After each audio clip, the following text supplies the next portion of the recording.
Hello everyone. In this video, we are going to discuss some important CBSE questions which have been asked from the topic electric dipole. आज हम कुछ questions पढ़ेंगे. Let's come to the question 1, which states define dipole moment, write its SI unit, is it a scalar or vector quantity? तो dipole moment क्या होती है? Dipole moment हम define करते हैं P is equal to 2A into Q. That is, it is the product of either of the two charges and the length of the dipole. So I have written it over here. It is the product of magnitude of either charge of electric dipole and the length of the dipole, that is 2AQ. अब इसकी SI unit क्या होती है मैंने बताया था. SI unit is coulomb meter and electric dipole moment is a vector quantity.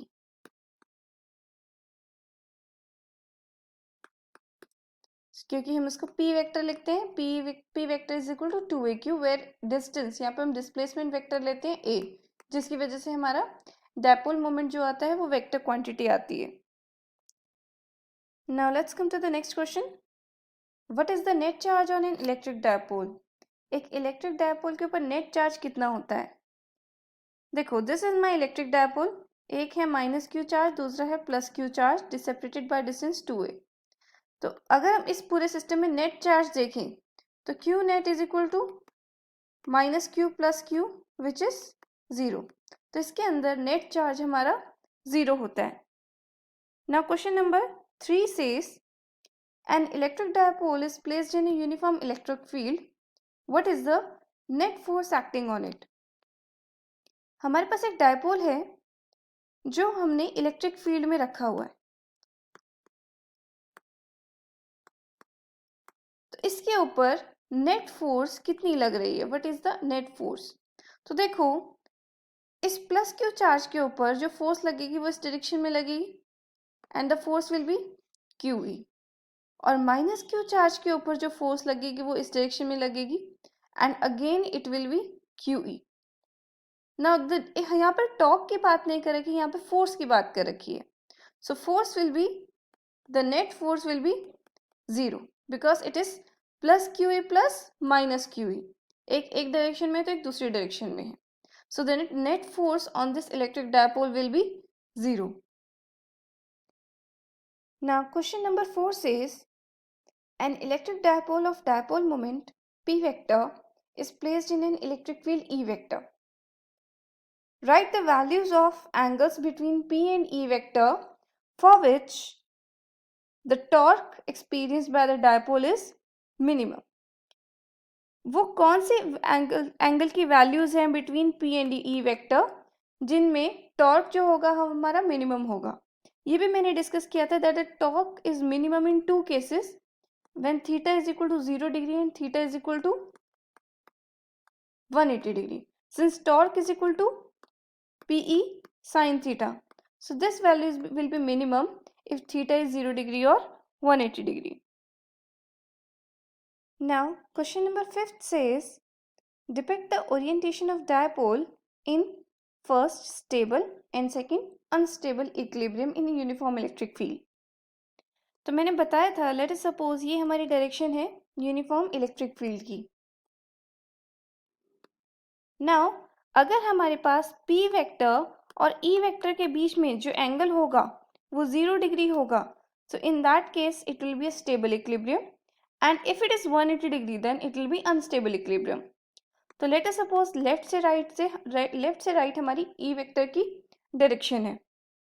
तो हमारा डायपोल कुछ इस तरीके से रखा है और अगर हम चाहते हैं स्टेबल इक्विलिब्रियम में है तो इस केस में पी वेक्टर भी इसी डायरेक्शन में होना चाहिए and the direction of dipole moment vector is from -q to +q. तो इस केस में this is the orientation of stable equilibrium. अगर हम चाहते हैं हमारा डायपोल स्टेबल इक्विलिब्रियम में रहे. Now for unstable equilibrium I want the angle between P vector and E vector to be 180 degree.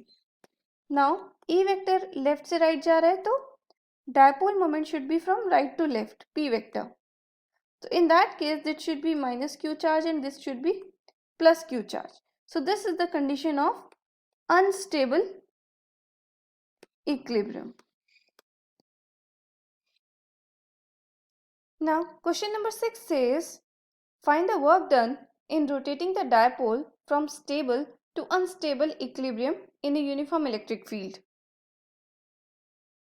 इसका मतलब एक डायपोल को स्टेबल इक्विलिब्रियम से अनस्टेबल इक्विलिब्रियम तक ले जाने में हमें कितना वर्क करना पड़ेगा. सो इन दैट केस हमें पता है कि हमारा थीटा 1 दैट इज इनिशियल जो एंगल है वो है स्टेबल इक्विलिब्रियम में, तो theta 1 is 0 degree and final angle theta 2 is 180 degree. And we know work done का क्या फॉर्मूला है, minus P E cos theta 2 minus cos theta 1. So if I put the values minus PE, I get cos theta 2 that is cos 180 degree minus cos theta 1 that is cos 0 degree. Now this is equal to minus PE, cos 180 degree is minus 1 and cos 0 degree is plus 1. So I get 2PE. So this is the answer. This is the amount of work done in rotating an electric dipole from stable to unstable equilibrium in an electric field. And the work done is 2 times PE. That's all for now. Have a good day.